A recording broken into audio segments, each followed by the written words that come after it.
धार्मिक नगरी उज्जैन में वैसे तो कई देवियां विराजमान हैं, लेकिन आज हम आए हैं भूखी माता मंदिर पर, जहां पर माता भूखी के साथ ही भुवनेश्वरी माता भी विराजमान है।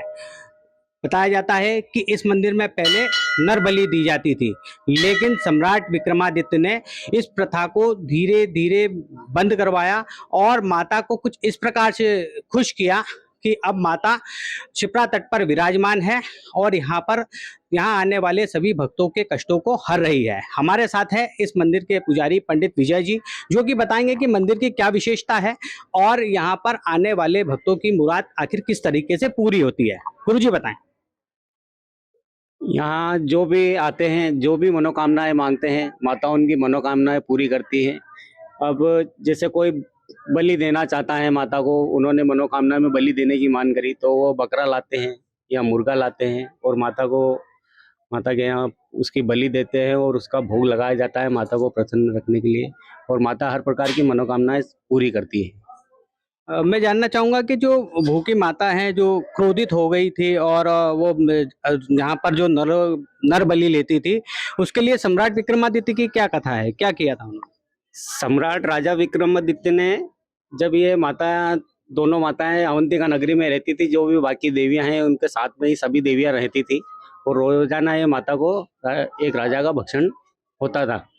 लेकिन जब राजा विक्रमादित्य यहाँ के राजा बने तो वो बहुत बुद्धिमानी राजा थे। उन्होंने सभी देवियों के लिए उनके खाने पीने की पूरी व्यवस्था करी, 56 भोग के भंडार लगवाए पूरी नगरी में और सभी माताओं को प्रसन्न करा।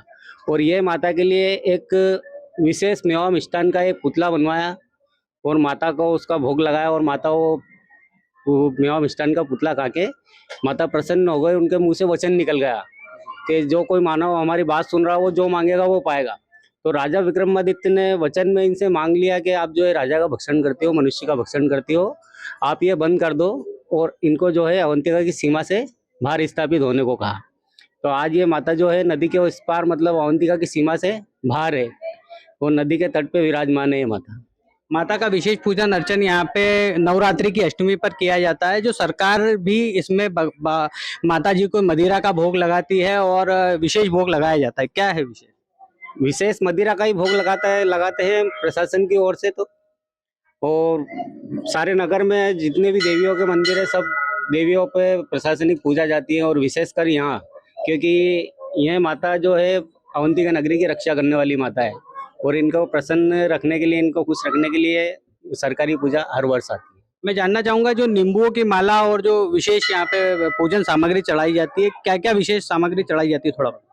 ये विशेष माता के यहाँ जो है, ये जो है तंत्र की देवी है, भूखी माता और भुवनेश्वरी माता।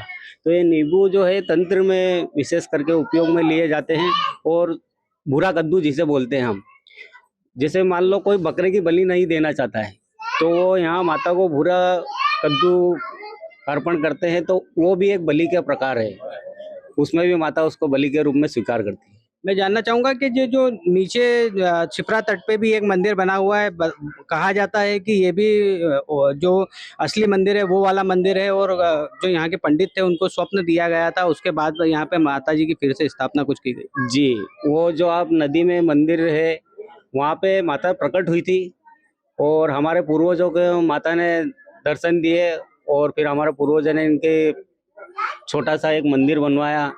फिर जो बारिश का समय जो है मंदिर जलमग्न हो जाता था, तो फिर इनकी स्थापना हमारे पूर्वजों ने यहाँ ऊपर करी। जो मेन मूर्तियाँ जो माता की प्रकट हुई थी वहाँ पे, वो यहाँ ऊपर स्थापित की गई है। किस तरह की मन्नतें यहाँ पे भगवान माता जी पूरी करती हैं, और फिर यहाँ पे जो बलि दी जाती है क्या होता है?